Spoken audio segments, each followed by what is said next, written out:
Hello, this is Tony, and today I like to clean and restore this Skyline. We have an extra one. I got it for free for parts, and let's see what we can do with it. This, it's the old Skyline SM-2010. It's a 22 channel, half watt of transmitting power. They were quite popular in the 80s. Well, as you can see, this one shows his age for sure. We got one for free because he didn't use it anymore. Well, it is completely bended. They got some wires. I see the output power is still there, but they took some of the coil out. Well, it was for free, what can we say, no? The power cable, it's a bit dangerous. A microphone, well, but missing most of the button. But it's for free, you know, we might need it if one of the meters is broken. I don't know which one is nicer. So we're just gonna exchange parts until we have at least one nice one. Okay, I did open it up. I took out the button so we can have a better look. And it is not that clean. Modifications inside a little bit. Here from the top there is not too much difference.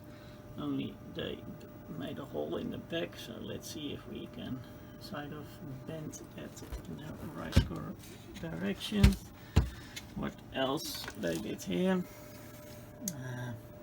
This is close to the crystal oscillator, and they put here with this little capacitor trimmer, and usually that is done to make the alpha channels, and an alpha channel is kind of a channel in between two other channels.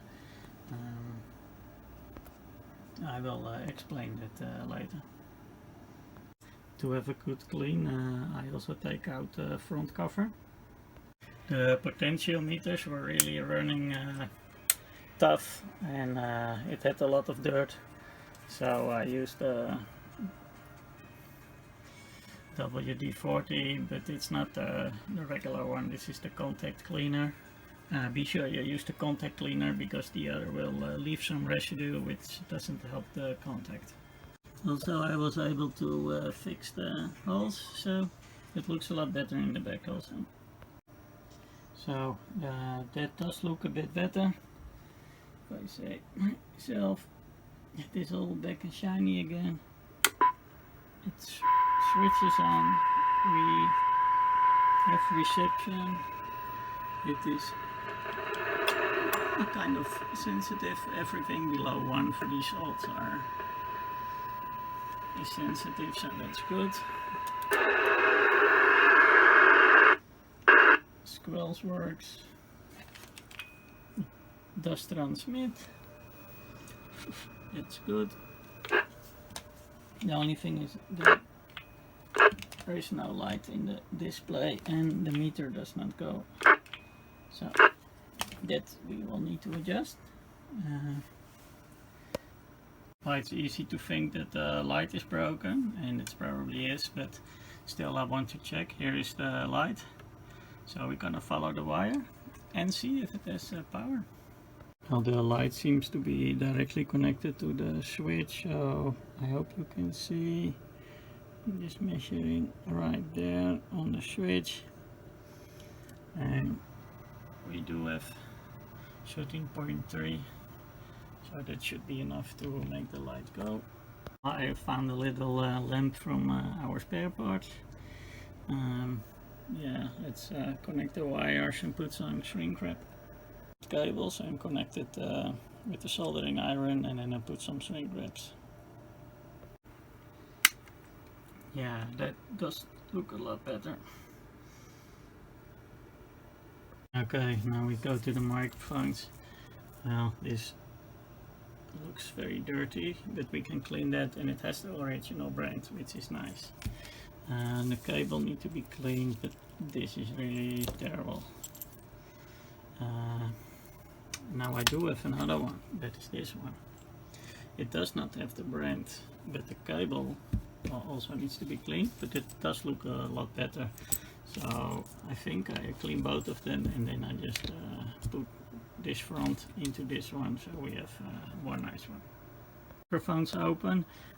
This is also your possibility to clean the inside, and again put some contact cleaner inside, and then it all runs smooth again. Okay, now we're gonna adjust the S-meter. Output signal, and it should be exactly 9 here, S9, and S9 is minus 73 dBm or 50 microvolts. Well, I'm here on the 50 microvolts, but if you like dBms, minus 73. So what we do, we need to get it exactly on 9. It's a little bit dirty, so let's see. Okay.